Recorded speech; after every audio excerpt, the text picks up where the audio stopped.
आखिर क्यों अनिरुद्ध आचार्य जी को करनी पड़ी गुरु मां से शादी? क्या वजह रही कि उन्होंने गुरु मां को अपना जीवन साथी चुना? क्या है अनिरुद्ध आचार्य जी की शादी का सच? जानेंगे आज के इस वीडियो में। दोस्तों, अनिरुद्ध आचार्य जी को तो आपने देखा ही होगा। आजकल उनके वीडियो बहुत पॉपुलर हो रहे हैं। कई बार वह अपने भक्तों के साथ मजाक करते नजर आ जाते हैं, तो कई बार उन्हें इतना सटीक ज्ञान दे देते हैं कि लोग भी उनके कायल हो जाते हैं। आज हम अनिरुद्ध आचार्य जी के निजी जीवन के बारे में बात करने जा रहे हैं। आज हम आपको बताएंगे कि उनकी शादी कब, कहां और किसके साथ हुई थी और आखिर उन्हें शादी क्यों करनी पड़ी। आचार्य जी की शादी 2010 में हुई थी, जब उन्होंने आरती तिवारी नाम की लड़की से शादी की थी। आरती तिवारी जी एक छोटे से गांव की रहने वाली थी और अनिरुद्ध आचार्य जी ने उन्हें ही अपना जीवन साथी चुना था।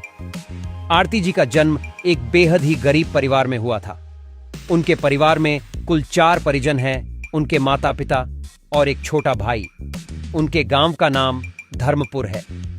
आरती जी के पिता किसान थे, जो अपने छोटे से खेत में खेती करके अपने परिवार का पालन पोषण किया करते थे। आरती बचपन से ही बहुत होशियार थी और पढ़ाई लिखाई में तेज थी, लेकिन उनके घर की आर्थिक स्थिति इतनी अच्छी नहीं थी कि अपने पढ़ाई को अच्छे से कर पाती। गांव के सरकारी स्कूल से उन्होंने पढ़ाई शुरू की। आरती जी के पास नई किताबें खरीदने के पैसे नहीं थे, इसीलिए वह गांव के बच्चों से पुरानी किताबें लेकर ही पढ़ाई किया करती थी। उनका एक सपना था कि वह एक टीचर बनना चाहती थी और वह चाहती थी कि गांव के सभी बच्चों को वह अच्छे से पढ़ा सके और हर बच्चे को अच्छी शिक्षा मिले, ताकि बच्चे आगे बढ़े। उनके लिए टीचर बनना सिर्फ एक सपना नहीं था, बल्कि समाज को आगे बढ़ाने का संकल्प था। वह अपने गांव को गरीबी और अशिक्षा से निकालने के लिए काम करना चाहती थी, जिसके लिए उनकी मां भी उन्हें प्रेरित करती थी। लेकिन आरती जी के लिए यह आसान नहीं था। गांव के लोग अक्सर उन्हें ताने मारा करते थे और इस उम्र की लड़कियों की शादी हो जाती है, इस बात के लिए आरती जी के माता पिता पर दबाव बनाया करते थे।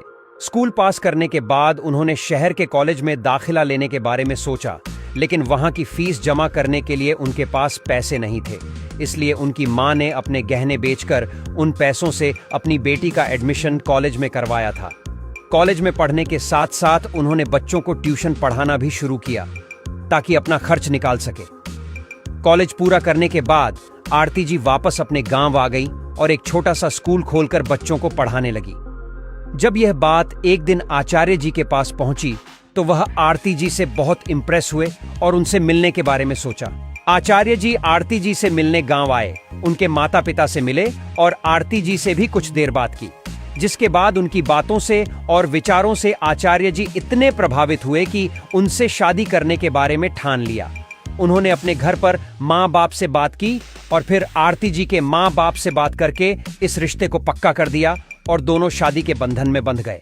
आज आचार्य जी और गुरु मां दोनों साथ हैं और उनके 2 बेटे भी हैं, जिनके साथ वह खुशहाल जीवन बिता रहे हैं। आचार्य जी के साथ साथ गुरु मां भी समाज सेवा में बहुत आगे हैं और समाज को बदलने की राह पर गुरु जी का पूरा साथ देती हैं।